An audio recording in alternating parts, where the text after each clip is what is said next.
Good evening. Thank you for coming.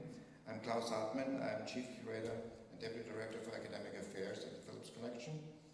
And I welcome you to our first conversation with artists of this season. Some of you may know this series has been ongoing since 2006 and since 2015 when we partnered with the University of Maryland. It's been in two parts.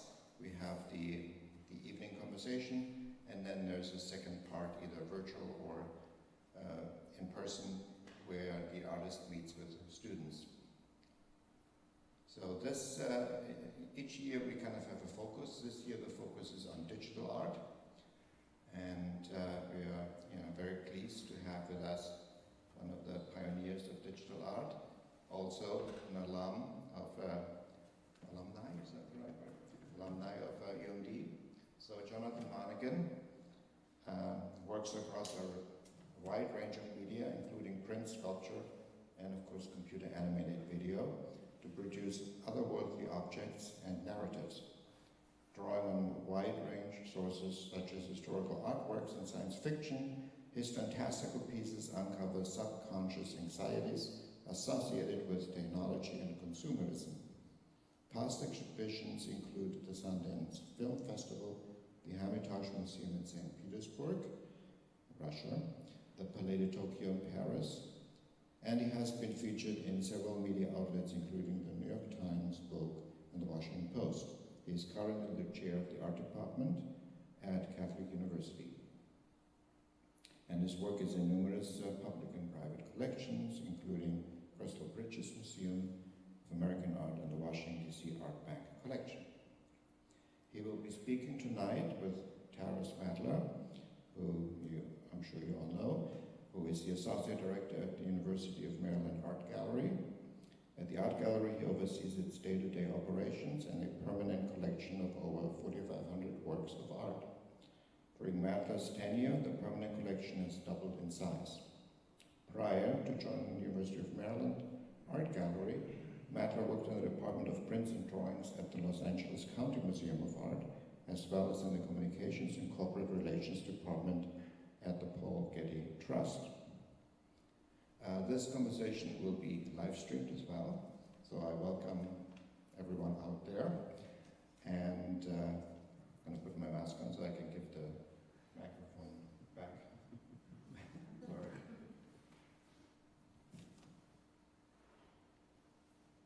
All right, thank you.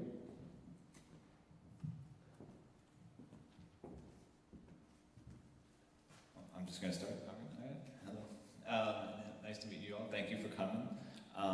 So my name is Jonathan Monaghan. I'm going to talk to you about my work today. This is the first time I've given an artist talk since since COVID started. So we'll see how it goes. I've been, like perhaps many of you, have been communicating and interacting with people, through the screen, mediated through the computer screen. I've been looking at webcams, been talking about my work, interacting with others through technology. And I think we've all become a lot more intimate with technology over the past 18 months or so than perhaps we otherwise, would like to have been. And I think a lot of this sort of love-hate relationship we have with digital technology is present in my work. I look at some of these tensions and discordances between the technological world and the natural world, between us and technology, between oftentimes the people that profit and benefit from technology, and also the effects that has. So I do that through prints, through videos, through sculptures. You're looking here at an installation of my work at a gallery in Saint Petersburg in Russia. I actually traveled to Russia to install this show in March of 2020 as the pandemic was starting, and I almost got stuck in Russia. Funny story, I'll tell you later.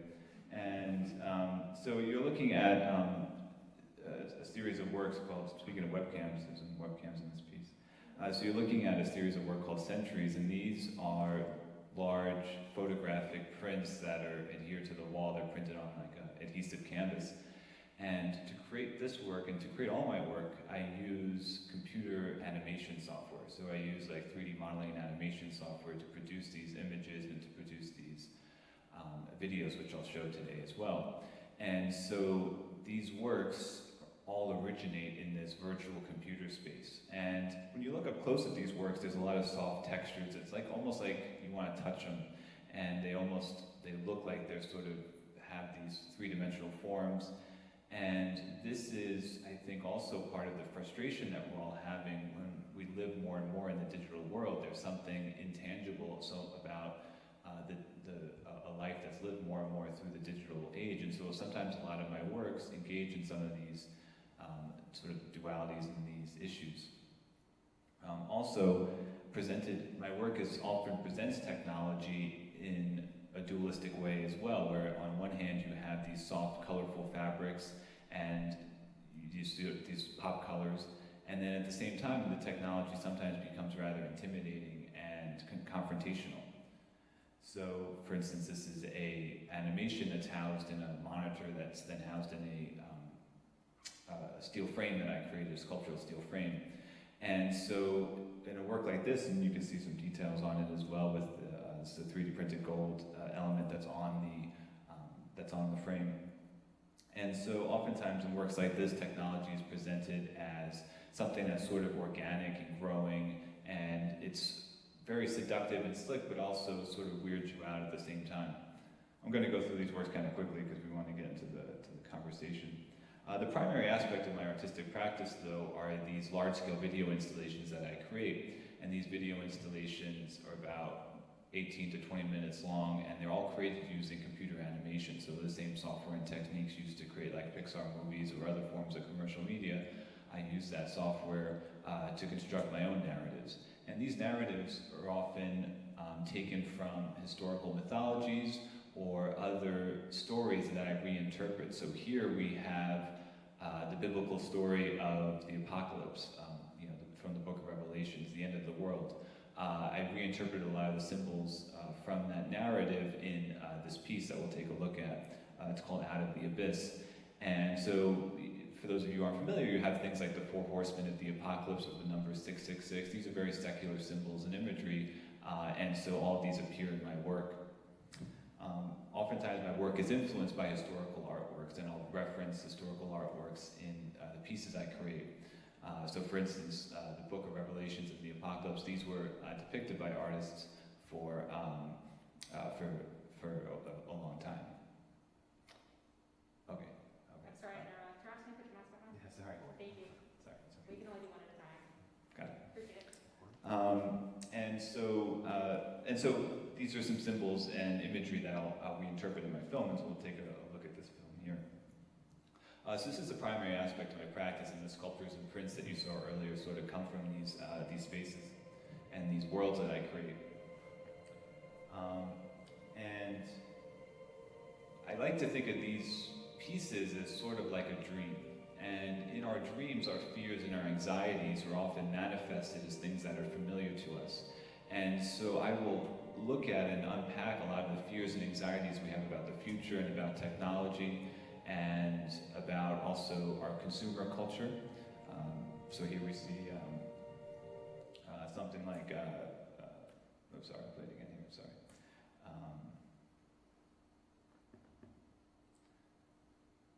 So here we see this symbol. It's like a Bed Bath & Beyond symbol, but it's turned into an aspect that's from this book of Revelations, this apocalyptical text. And so other elements and symbols are sort of come together in in this world that I create. So this is just a clip. The full piece is about 20 minutes long. And there's no specific start or stop in these works. I don't typically exhibit these works in a cinema. They're typically shown in a museum or a gallery, and they are on a seamless loop. So there's no cuts or edits in these films. There's no start or stops. And there's no real beginning or end. It's sort of an endless procession of the imagery that I create. And these works are very slick and seductive. They have a sort of a photorealistic or hyper-realistic aesthetic to them, and they sort of speak in a similar language to much more commercial forms of media like Hollywood movies or car commercials. And I do this very consciously because I give my audience like an entry point into these worlds that's very familiar initially, but then the imagery and the narratives are a lot more confusing and a lot more challenging.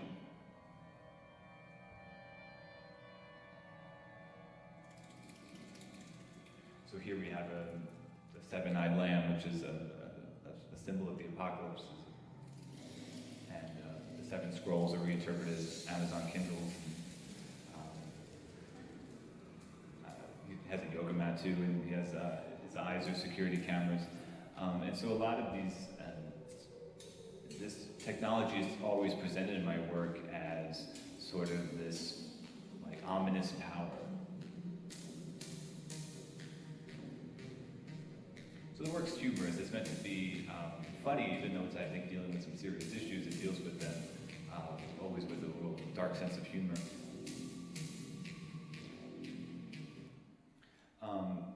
So another piece from this series is this print called Sol Justea, and this is based off of, I'll show this quickly, an historical artwork by Albert Durr.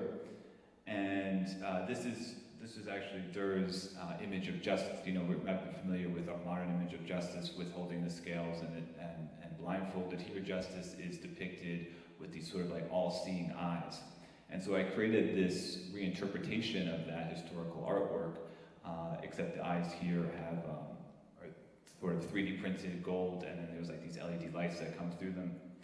And this figure is wearing a mask, and you can see the year of this work is 2019, and before masks became ubiquitous. And this piece, actually, I was influenced a little bit more by what was going on at the time in Hong Kong. There was a lot of these pro-democracy, pro-free speech protests in Hong Kong at the time. And I was quite interested in how all of the protesters were wearing this like gear. You know, they were really like geared out with like masks and with you know, headphones and all this like technology that was used to both protect their anonymity, but also protect them throughout that process. And so this became like my little homage to that. This sort of righteous symbol of righteousness was created here as part of that series as well. And so I was installed at an exhibition, which we just saw a bunch of install shots from in Russia, in Saint Petersburg, and I was over there in March of 2020 when all of the travel bans went into effect, and I was actually stranded a little bit. I got out on one of like the last flights out of Moscow. It was a little scary. So anyways, I came back here, like all of us, we went under lockdown, and sort of the world seemed to go on pause, right? And so we got together and we thought about, well, why not do, try and do an online exhibition, expose people to some of this work. And I think it was a little maybe weird to be putting on a show with all this apocalyptic imagery, when the pandemic was going on. So the 4 Horsemen of the Apocalypse, you can see here, is still from the 4 Horsemen from that animation. This one's holding like a Whole Foods bag, and they have like yoga mats and stuff. I make fun of Whole Foods a lot in my work. I think partially because maybe Jeff Bezos owns it, but also because, I'm looking a lot at these tensions between the natural world and the technological world or the consumer world. And, this idea of like organic, or trying to be organic, but it's very corporatized, was kind of funny. Anyways, so we did an online exhibition that was very successful with the UMD Art Gallery with Taras. This was another piece that we exhibited in that online show, and I'll play a clip from this here as well. I'll introduce a little bit about this piece. So again, looking at these historical mythologies and stories that I reference and build from, one of the other pieces that was in the show was a piece called Disco Beast from 2016, and this animation was based off of the historical artworks about the unicorn, specifically this series of tapestries that were created in medieval times that are now housed in the cloisters in the Metropolitan Museum of Art in Manhattan. And there are a series of tapestries that depict this sort of hunt and capture of this mystical unicorn. And I was very interested in this piece of this unicorn in captivity, and so I created a version of that depicted a unicorn that was sort of in the captivity of our modern consumer culture, of our globalist sort of corporate architecture and commercial spaces. So here we have this unicorn's about to sort of rise up in the Starbucks bathroom.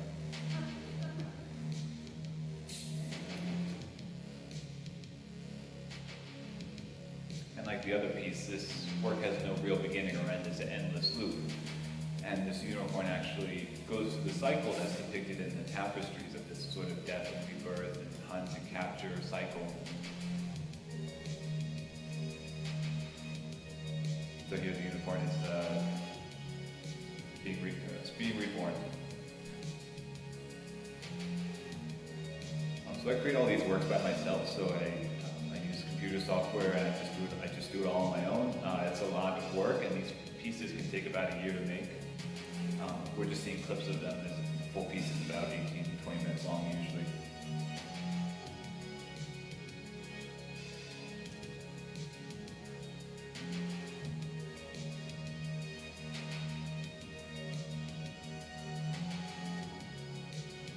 I often will collaborate with people on the sound. So the music here, I work collaboratively with the musician.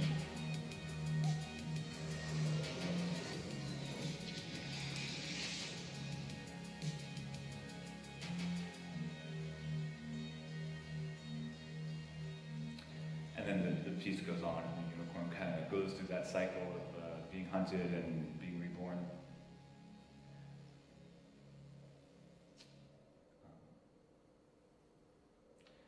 So there's a lot of lineages to like the history of pop art. In my work, I use a lot of corporate symbols, a lot of corporate imagery, corporate logos. And I think a lot of what the pop artists were doing, like Andy Warhol, they were trying to get in, and I think a lot of the American psyche, this obsession with buying things and consumerism. I think the pop artists were really good at trying to like tap into that psyche and what's driving this culture that we live in. And so I'm trying to think something similar, I think, with our modern versions of consumerism, but also with technology. Look at like what's driving this obsession with technology that's inside of us. So I'll pull from a lot of these symbols that have a very like deep, unconscious meaning and symbols that are ancient that go back for generations. We'll have it. And so oftentimes these animations will act as a nexus for a multimedia body of work. So here we have some sculptures that were created using the Starbucks logo, and these are there's like this fake fur that comes through it, and so the Starbucks logo here becomes like this minimalist symbol, this minimalist sculpture. Here, this piece much more literally references that unicorn in captivity tapestry. In fact, the sort of the dimensions of this base here are the same proportions as that tapestry. But this unicorn here is captured in a fence as opposed to just a fence. In a forest, here we have a TSA checkpoint that's in gold, a very, it's a bit of technology that's also has a lot to do with sort of power and control and also fear in a way as well. And in a lot of my work, our fears and our anxieties that we have about the future often get manifested in these, in my works and these symbols that I create.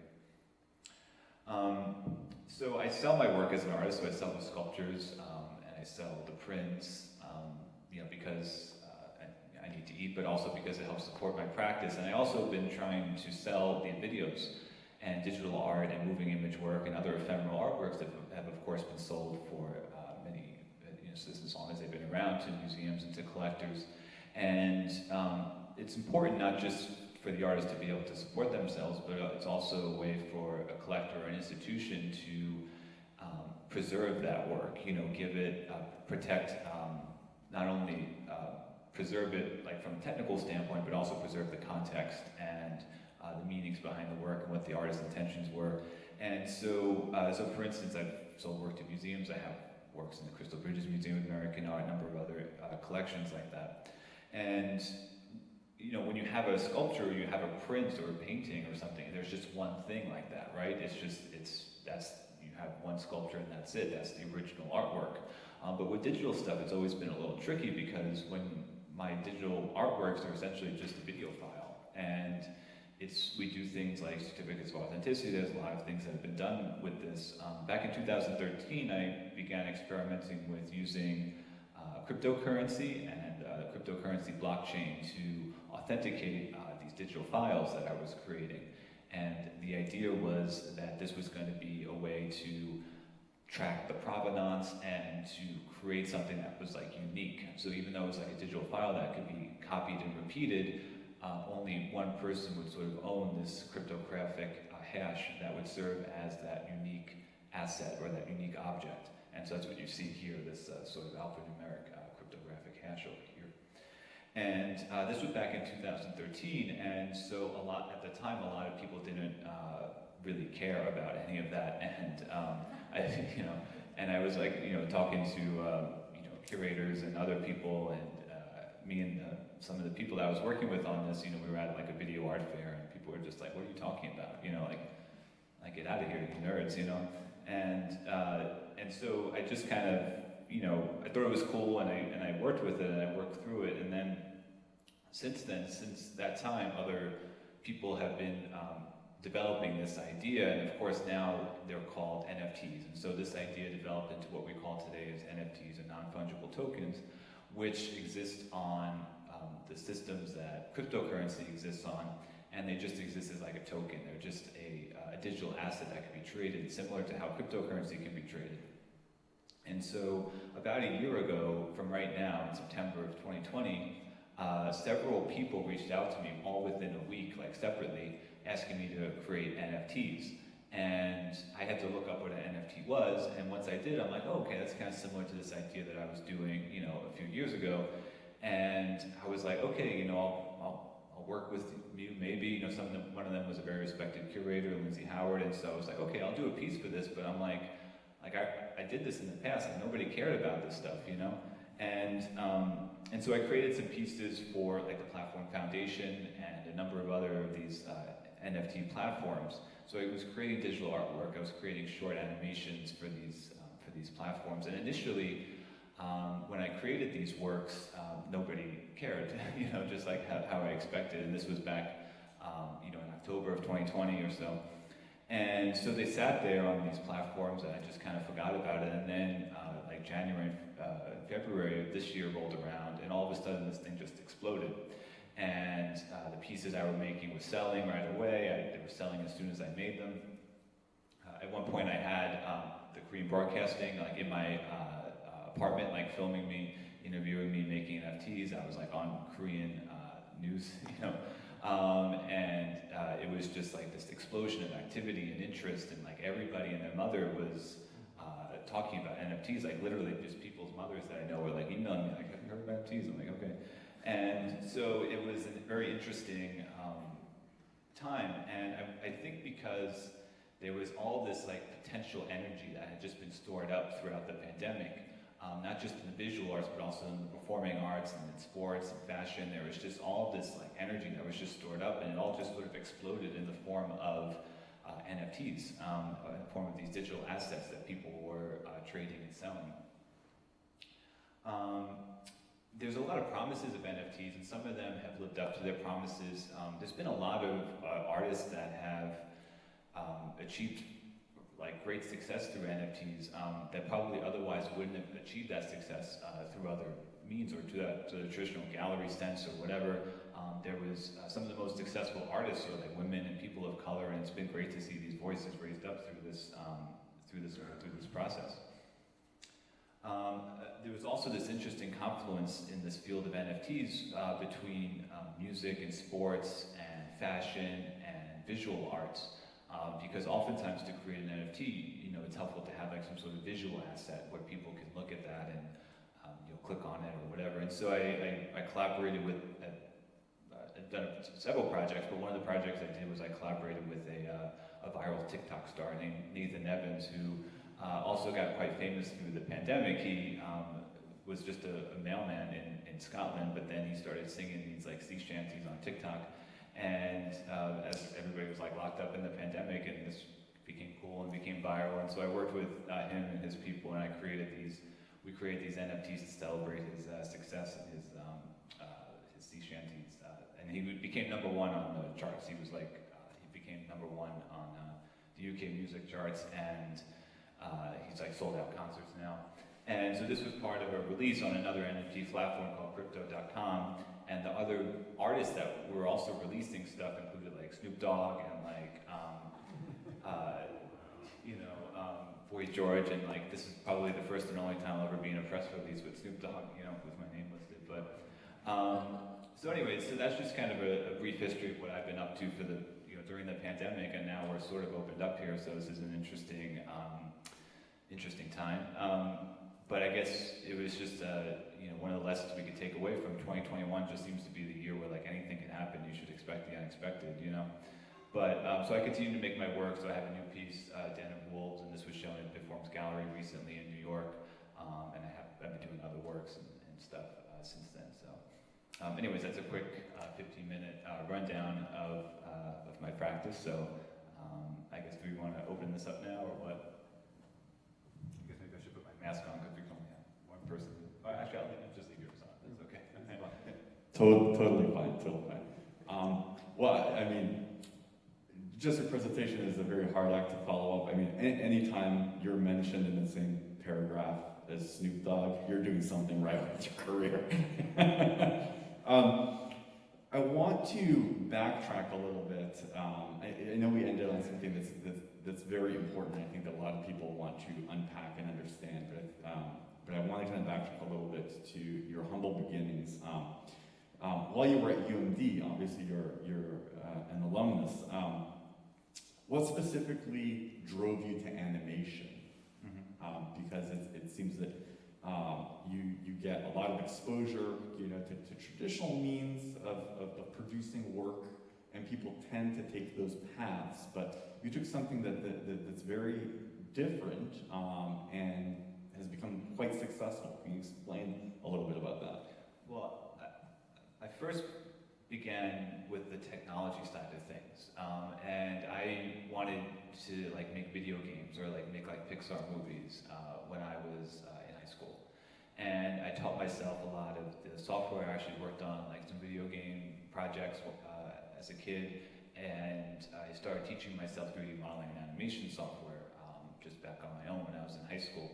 And so I went to college to study this, you know, thinking I was going to make video games or work for Pixar professionally. And the stuff I was making just was a little bit like weirder and like more challenging than what you know, Pixar might want on their job application or their portfolio or something. And I think part of that was the exposure to contemporary art, because oftentimes in those types of programs, it's, you know, I went to New York Institute of Technology for my BFA. It's a BFA, and you have to take, you know, art history and contemporary art courses. And so I think being exposed to the challenging works in the, you know, sort of the canon of 20th century, you know, contemporary art was really interesting to me. And I saw a way in which I could continue a lot of those conversations through the technology that I had all this experience with. And so I began creating just my works and just thinking about them just as animations, not as something that to be enjoyed for entertainment or to be, you know, screened in a movie theater, but just thinking about them as something that could be an art object, you know. And so I began doing projections with this idea of like creating an art object with them. And so I came here specifically to grad school here because this was a very, I think, hands-on, very sculptural focused, art object focused, you know, thing. This wasn't like a digital art program here. This was a studio art program. That's what I wanted to do. I wanted to be a studio art, just use this digital technology within that space. Yeah, and I have to say, I really enjoyed learning a lot about your work. We did actually, before the pandemic, we did a studio visit back in March of 2019. And I was taken aback by your work. I'm originally from Southern California, and I went to grad school at Cal Arts, which is a very notable school for specifically animation. And I grew up, you know, just falling in love with animation. So you were tugging at my heartstrings. But aside from that, what really fascinated me was exactly what you mentioned earlier, that you were not interested in really kind of the commercial side of making a feature film or a short or a commercial or something like that. You were interested in the processes that result in those products, but at the end of the day, you were drawn to more of the themes that are prevalent in art history and in religion. You mentioned revelations and things like that, and kind of navigating between, you know, the ambiguity of the literal and the metaphorical, which is something that we often find in religious texts. Can you explain a little bit about what is it specifically? I mean, I assume you research lots of different, you know, faiths or philosophies. What specifically about Revelation did you really, you know, feel compelled to discuss? Well, for that piece, I think I was interested in just how, you know, throughout time, so many artists have interpreted that biblical text, and also how that text has entered into the secular world, you know, in terms of like, you know, the four horsemen of the apocalypse. And so, even though it was like a religious text, I think I was interested in it more for like its secular value, you know, because everybody's familiar with that symbol of like these four horsemen, how that means like impending doom and whatnot, you know. I think my work has always sort of dealt with these sort of shaky foundations of our society, you know, our capitalistic society and our commercially driven and consumer driven society. You know, I'm a millennial, and when I finished my college, that was right during the 2007-2008 financial collapse. And I think that imbued in me, as perhaps many people from that generation, a real like distrust of like this world that's around us and just how shaky and how you know, vulnerable it is, you know. And so I think my work has always dealt with that sort of that fear and that those shaky foundations of the world around us. And so I've tried to, I think, interpret that in a way by looking at this historical text that's become so ubiquitous as these symbols for, you know, the end of the world in a way. And so trying to create like a modern day version of that, my version of that. And I think that process hopefully could be like a little bit therapeutic in a way, you know, because I guess I've maybe called that piece like therapy for an uncertain future, you know, where like you know, when you're experiencing this work, it's you're going through a lot of that, you know, you're thinking about that and about, you know, all the connections that this sort of end of times has, you know, and you're thinking about that in the context of like, you know, Bed Bath & Beyond or like Amazon or all the other symbols that were incorporated into that piece. So, so it's partially funny, but also partially a way, I think, to approach the world and the future today, which we have a lot of anxiety about, you know. So all that anxiety is sort of regurgitated into the piece, I feel like. So. Yeah, and I really appreciate you putting in that slide of a Dürer print, because you know, Dürer, you know, at the core of his practice was naturalism. He was a trained observer of the natural world, spent a lot of time outdoors and observing people, animals, you know, well, people are animals, but, you know, humans and different animal species, flora and fauna, landscape, and taking that back to his woodcuts in particular, and trying to create something that's real and tangible, you know, for people, and that using the reproductive process of printmaking to disseminate that. Can you talk a little bit about, you know, the reproductive value of digital art? You know, you mentioned earlier about NFTs and stuff, but just, you know, how digital media has kind of evolved over time and has become a part of the democratic process to reaching so many people, and where you see that. Yeah. Well, I think there's another great example of how artists adopt new technologies and not only just like adopt them and use them, but also show the world what's possible with them, and push those technologies into new directions and create new uses for those technologies. You know, so Dürer was a great example of that with the woodblock printing, as you say. And so I think artists have done something very similar with digital technology in the 21st century, where they have, you know, whether that's exploring the social media and those platforms, or using, in my case, using this very, very powerful tool of 3D modeling and animation software, which has mostly used for very commercial purposes, but it is, I think, a powerful tool for image creation, you know. And I was somebody that was drawn to it partially also because I just felt like empowered by it, because I didn't have a budget, I didn't know how to use a camera, I didn't know how to, you know, paint really, you know, but I knew how to use the software, right? And I could create imagery, moving imagery with with the software. So, and I think we've seen that now too, especially with this explosion of digital art in the context of NFTs. There's just been a lot of people that are exploring this medium now and looking closely at the medium. Some of it's better than others, you know, the work that's coming out with it, but it's interesting to see this become a much more important aspect of not only the art world, but also just culture in general. One of the interesting things about having worked with you during the pandemic was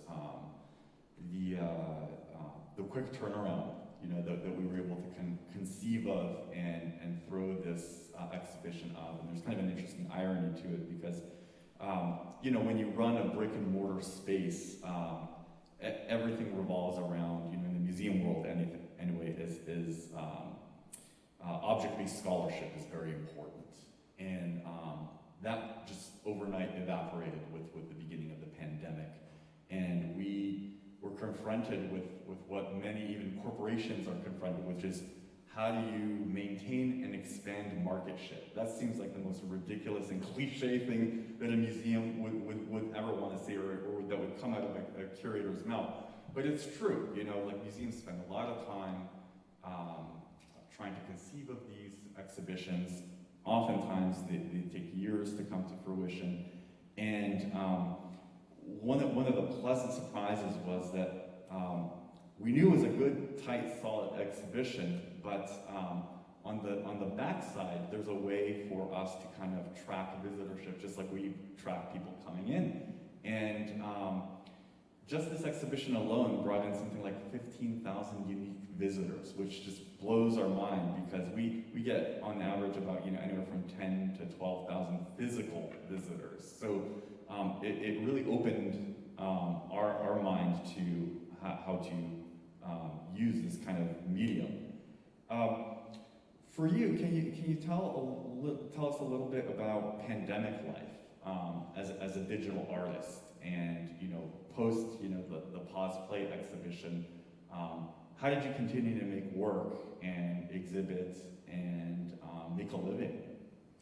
Yeah, well, exhibiting was hard, you know, and there, you know, like I had shows that were delayed and, you know, that are still being delayed, and so it wasn't easy, but luckily I think with my practice, I'm just in front of my computer. That's just how I make. That's just I'm very boring as an artist. I just sit in front of my computer and make my work, you know.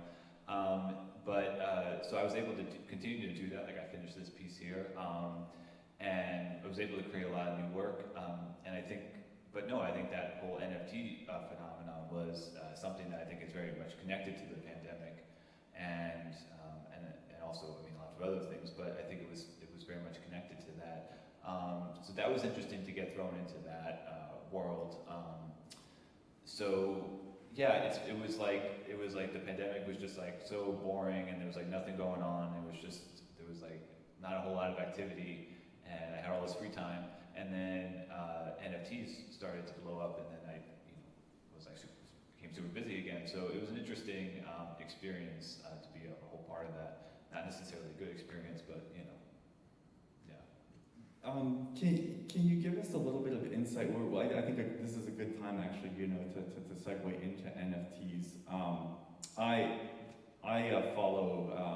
I think some of the best coverage of NFTs is through the Wall Street Journal, through Kelly Crow, who's an art critic there and covers the auction beats. From the first public auction, Christie's, you know, of Beeple, you know, to where we kind of are now, where everybody's trying to saturate the market because everybody thinks it's an easy way to make a buck all of a sudden, whether the work is good or, you know, mediocre or not so good. Can you explain a little bit about? Do you have any hesitation to making NFTs, you know, and worry that over time this space will also become saturated and it'll be difficult to maintain visibility? Well, I never wanted to actually to do it. It just sort of happened, and I felt like I couldn't afford not to be a part of that, you know, that space. And like I said, there was like a very respected curator that invited me in to create the initial one. So it was, you know, it's kind of like, I mean, in terms of like the market and stuff too, it's a very weird thing. It's a lot like, it's not like maybe like a gem or like these rare stones, you know, where they don't have any utility other than looking nice. And so why are they so valuable? It's because people prescribe that value to them. And I guess the art world has also a lot of suffered from that. You know, why is like a Damien Hirst, you know, so many millions of dollars, you know? So it's sort of a lot of the extensions of these like market dynamics where you're prescribing value based off of demand and rarity and whatever, you know? And so that's not something I'm really always comfortable with, and I certainly don't want my work always contextualized in that sort of those market dynamics. But this was just an unavoidable phenomenon, and it was just like not being a part of this space. I think also you lose the opportunity to sort of educate that space about the history of art, and artists have been working with digital tools for a long time, and so you know it was an opportunity to work with that, you know, and to try and bring my voice into this new space and find new audiences. So, who's kind of one of your favorite NFT people right now? Who's making work that you're just kind of like, wow, this is really next level? I don't know. There's really not a whole lot of really good work on there, frankly. You know, it's just not a lot of good artwork created with this stuff. You're looking at one of my recent videos on the screen there. So you know, I tried to approach it. I created like series of works exploring a concept. You know, doing different variations on the concept, creating a nice series, creating like triptychs.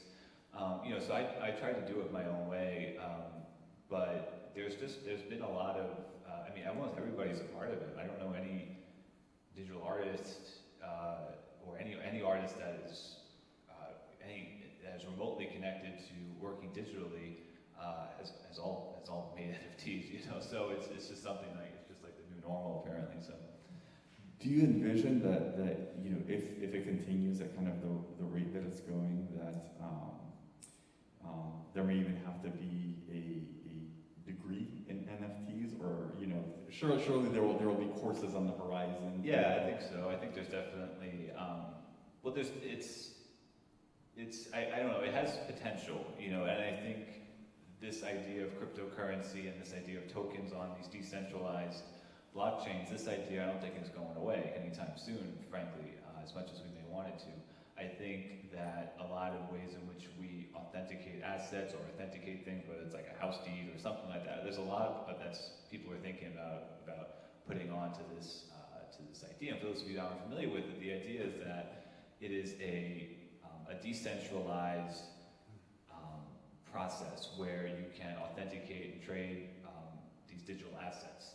And it gets rid of, theoretically, it eliminates the need for banks or for these third-party intermediaries between you and commerce or you and whatever you want to do.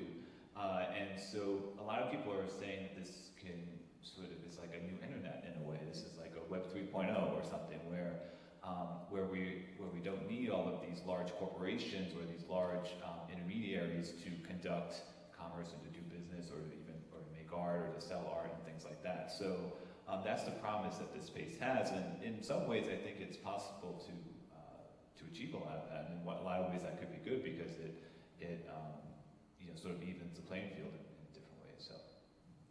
And I you know, as somebody who works at a museum and you know, as a curator and spends, you know, vast majority of my day looking at physical objects, you know, what I have a problem with NFTs is many curators, you know, we're always asked, you know, what is it that you look at in a work of art? You know, if you want to bring something into a museum collection, or if you want to give an artist a chance, give them, you know, a solo show, or include them in a group show.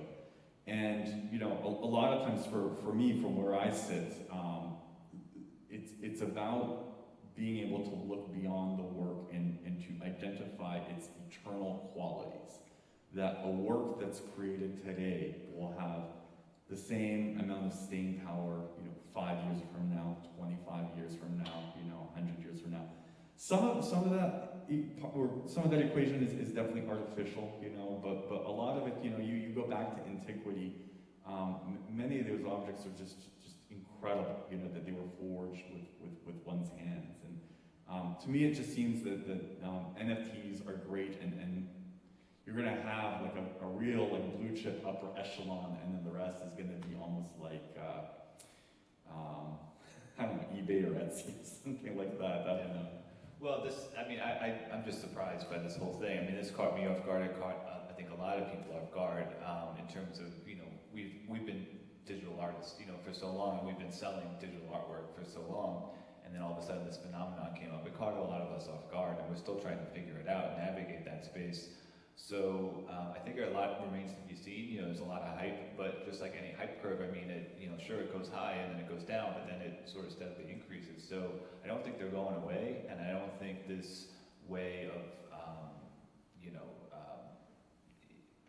work for at least for artists that are critically engaged with new technologies, these things aren't going away for us anytime soon.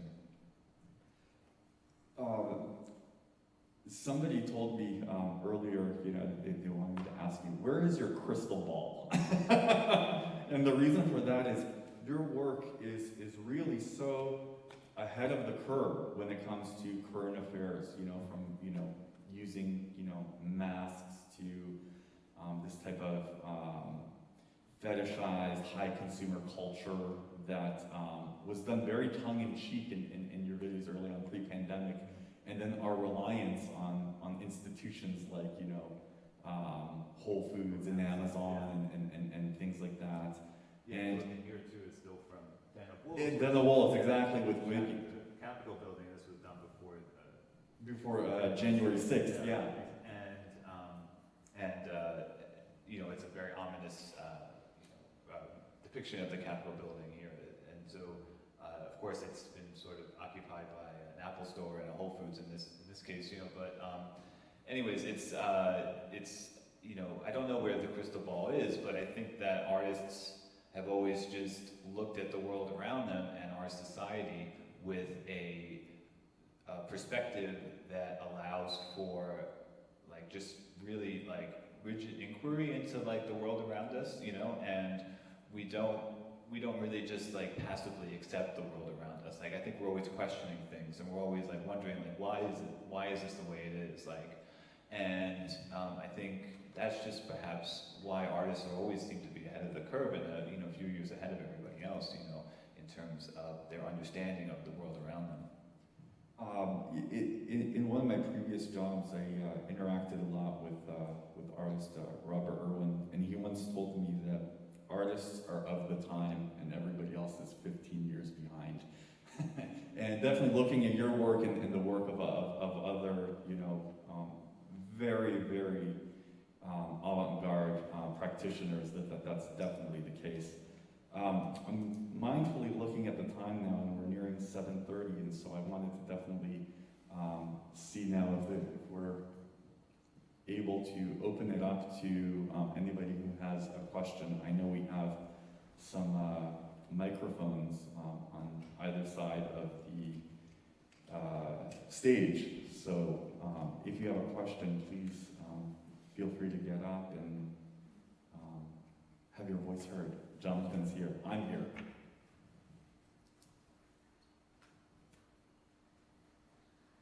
We also have a live stream. Maybe there's some questions from the Yes, exactly. internet.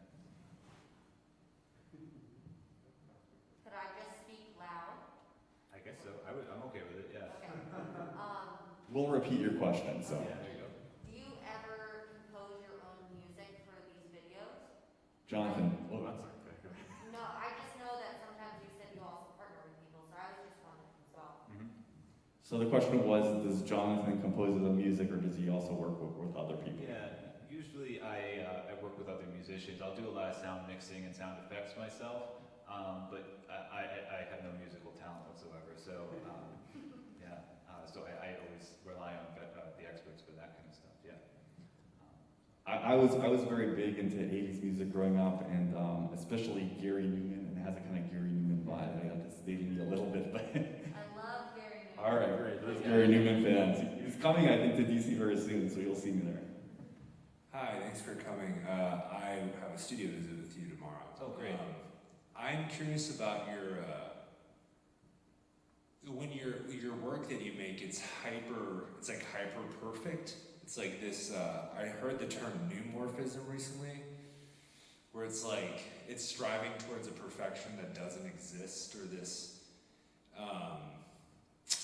There's like no imperfections. It's just like whoa, real glossy, real clean. Where does that come from? Is that just kind of part of your temperament? Was that something prior to? Because I know that we're heavily sculptural here, or hands-on, and so I'm just kind of curious. Is that just kind of how you maneuver your own practice in the world, or is that something? Is that just temperament, or is that part of? Are you trying to hit on something? Well, I think part of it is about, like I said, I think what my works do oftentimes is like look at our fears and our anxieties, and like always the flip side of fear is like desire, right? I feel like fear and desire are always like this duality with one another, and so I create these works that seem very desirable, they seem very slick, and they seem very seductive, and the idea is that you're drawn into these spaces and you're drawn into these like sort of worlds and characters and narratives that I'm creating, but instead of finding something nice or something entertaining, I think you're finding something that's like very challenging and confusing, and so I feel like when people really look at my work, they're trying to find out like what's going on here. They get sucked in, and then they're like, well, what's happening into here? And I think that process of trying to like figure out what's happening in these worlds that I create is a very constructive process where I think people are like revealing new perspectives on technology and the world around them. I think by doing that. So that's part of the idea of creating these like super perfect, hyper realistic, visual aesthetic. Is like it's a way to really draw people in.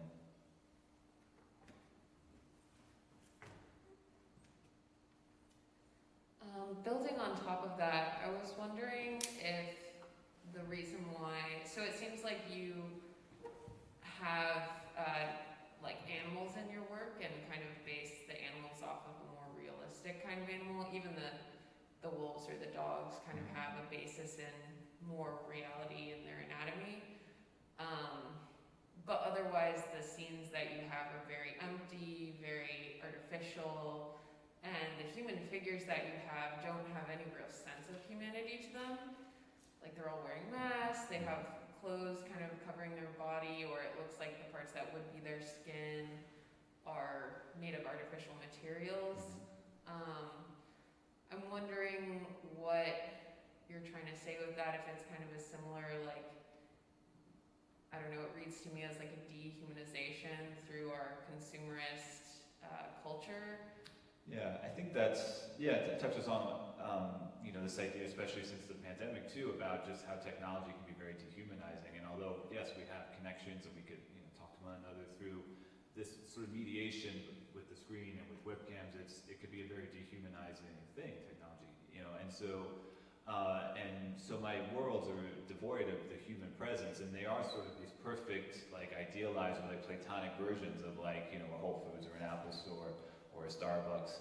And they're only populated by these mythical creatures, these like sort of fantastical, dreamlike, animals. And so it's like a fantasy world, but it's like a fantasy world that brings you back to reality. But in terms of, the human figure, they're always like sort of robotic. They're all consumed by technology, right? And so it's a world that's sort of postulating like perhaps a potential future where nature and technology sort of fuse into one thing, and it takes on a life of its own. So technology and plastic and all these artificial materials sort of take on a life of their own. I think that's what I'm envisioning when I'm envisioning these characters and these worlds. And I think that speaks to our, some of the negative aspects of our technology-obsessed society and our consumer culture-obsessed society, and also those tensions between the natural world and the synthetic, and how that affects our this unhealthy relationship we have with the climate and with the natural world.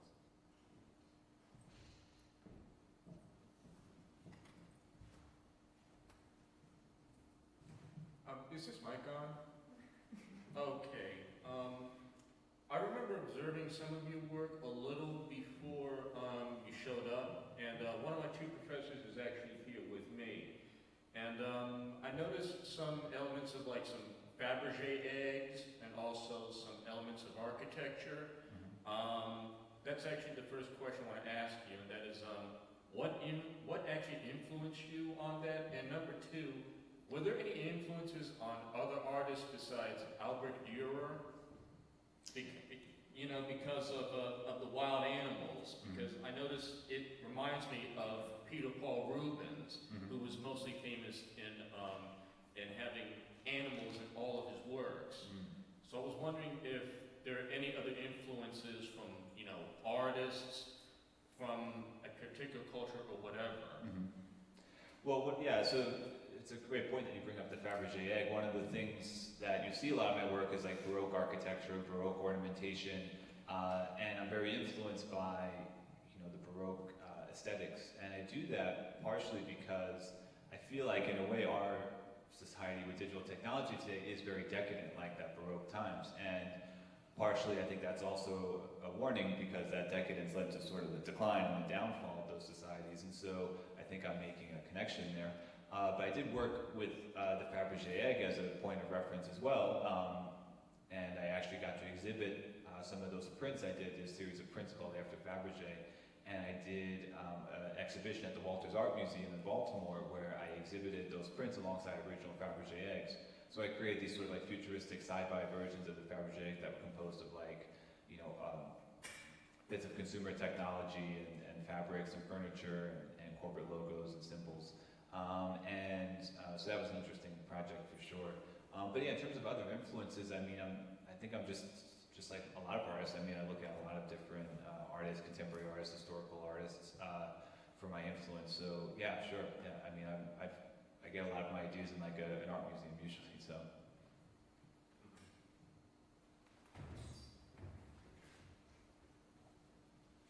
Yeah, go ahead. Yeah. Thanks. So I'm curious. I came a little late. There was some traffic, but so if you talked about your process already, then maybe just skip to the second part. But I am curious about your process. How you begin? Do you work from drawings, sketches, and maybe talk a little bit about that? And then at the end of your process, how do you know once something's done if you like it or not, or if it's good for you? You know, does it take time before you can really decide whether or not it's a finished piece, or can you talk a little bit about that, please? Yeah, that's a good question. I mean, everything usually just starts off in my sketchbook as like crude, like little sketches. Like sometimes they're like really crude, but you can see like, I mean, all these two prints here. I mean, I sketched them out as like these really simple thumbnail sketches, and then in my head it's a lot clearer, and then I go in and put in all the details in the computer. And the process of making these prints or these animations, it's a kind of a long technical process too, because it's like you have to sculpt all these different forms, you have to choose the materials and the lighting. It's a very time-intensive process, and it is very difficult to know when something is done or when something is happy with it, because sort of like a painting in a way, you can just keep working on it, you can keep making changes, you could just keep clicking, and so sometimes it's just like a deadline, like it's a show and you just have to, whenever it's done is whenever you have to have it done by, sort of, and so, yeah, it's difficult to put an answer on that. I mean, sometimes you just have to stop at some point, and I think it's building a sort of a critical awareness of your own work is something that you have to do as an artist, and it's going to take time. I'm assuming most people here are art students. It's just something that takes time, and it's learning about yourself and your work, and like when this thing feels like it's finished. You can't always put an answer on that, but you just kind of know it, and that's something you build as you make more work in your career. That answers your question, sort of, right? Or that was what you were trying to get at, right? Yeah. Yeah. Cool. I guess building on a similar vein, just when I see your work, then I see just kind of infinite amounts of time in the making process. But I was just curious, how do you kind of make peace with with this idea of digital authorship in your own work, or just, like, I'm guessing that you're not sort of modeling from scratch all of these different things that are sort of like readily available on the internet, and that, do you think of yourself really as more like a, like someone who composes with electronic music using samples, or do you think of yourself more as like a, you know, we've had all these references to like Renaissance era painters who are more starting from scratch, but I guess maybe just reflect on that aspect a little bit. Yeah, so some of the process with making, 3D modeling and animation is that there are sometimes like stock assets, like a chair or something, and sometimes I'll use that quite specifically. Like, I did a piece in 2015 called Escape Pod, and it featured, it was about mythologies about deers. There was a golden deer, and we followed a golden deer through these different spaces. And at one point, the deer was sort of born out of like a couch, and it was a very specific couch from like Vogue Concept, like this high-end furniture brand, And I downloaded that 3D model from the designer's website, and so sometimes there are these like pre-made assets that I can incorporate and work with. Although a lot of times it's really just me making things from scratch, just starting off with like a cube and using the 3D modeling techniques of like pushing and pulling and extrusion, sort of sculpting these forms, So you could see details in here or something, for instance. A lot of these things were just had to be made from scratch, But it's an interesting space. 3D space is a lot more sort of fluid and mutable and connected than we think it is, because there's this sort of universe of assets and 3D models out there that you could pull from for sure. I have a question related to kind of the corporate symbols that you obviously reference.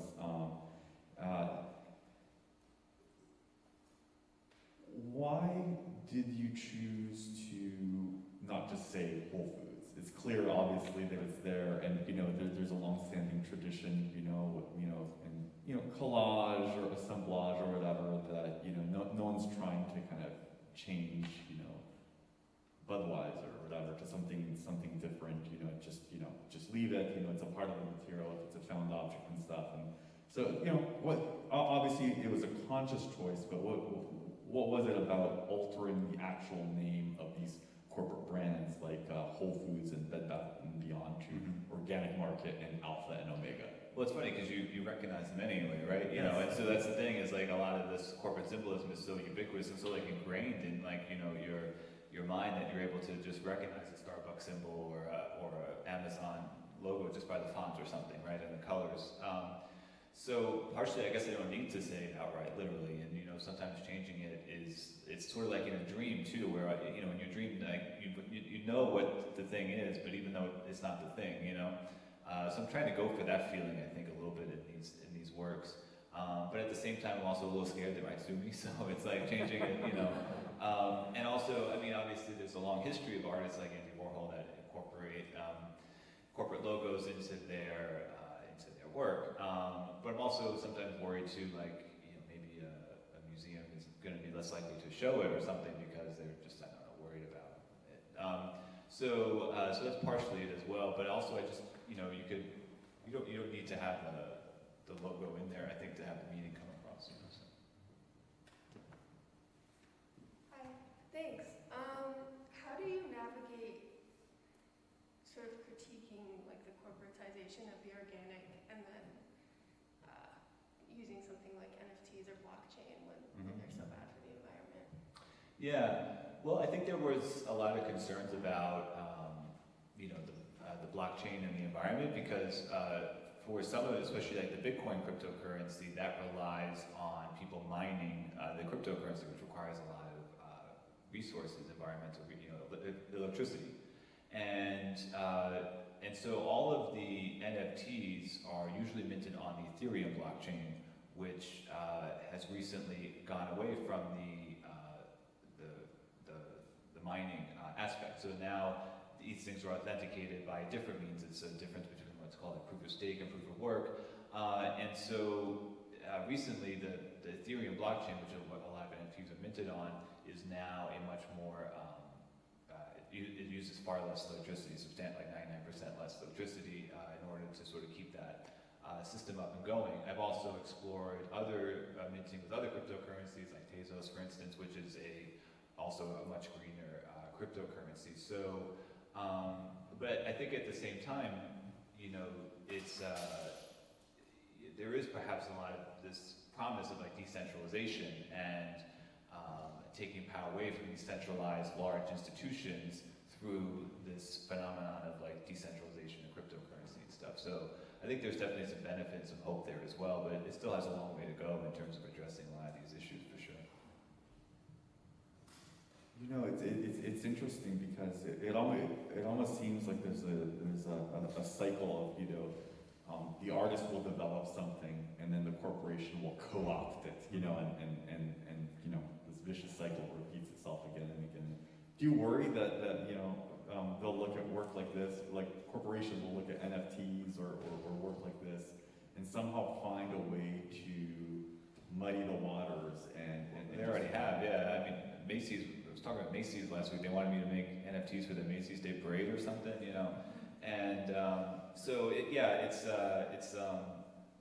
you know, this is just a lot of people are trying to jump on this train, and I think myself and other digital artists are just trying to hold on to what we can and try and, you know, use this phenomenon for something good. But it's been tricky to try and navigate this space, and like I said, something that I wish I probably didn't have to do, but I feel like as an artist you have to sort of engage with this, otherwise you know, nobody's gonna pay attention to you, you know. So. Well, connected to that, you seem to suggest that you get into a different studio mode or different headspace when you're working in NFTs. Can you talk about that a little bit? Is there a same feedback you get as an artist making that work as you do the other studio work, or does it seem like you're really having to go to work when you're making those? Yeah, it's tricky because a lot of that, I mean, if you want to try and sell them, I mean, a lot of that relies on like the attention economy and creating works that are very, you know, I think visually seductive and easily clickable, and those tend to be the more successful works in this NFT space, although not always, but generally that's the case. So yeah, it was just, I think it's starting to die down a little bit now, and I'm trying to focus more on creating works outside of that space, you know, because I very much like to, you know, exhibit my works as, you know, as these large-scale video installations, for instance, because this provides a much more immersive experience. It provides a much more, I think, thoughtful experience for the works, and it allows people to really sit with the works for a while and, you know, think of them as like an art object, you know. So I definitely prefer to work, you know, in the more traditional art way. So but at the same time, it's just this space that can't be ignored. But I think if we, you know, focus on the work and focus on the artists and focus on what the artists are trying to say and the artist's practice and their context that they're trying to work in, I think that is the best way forward with this NFT space. It's just an uphill battle, you know.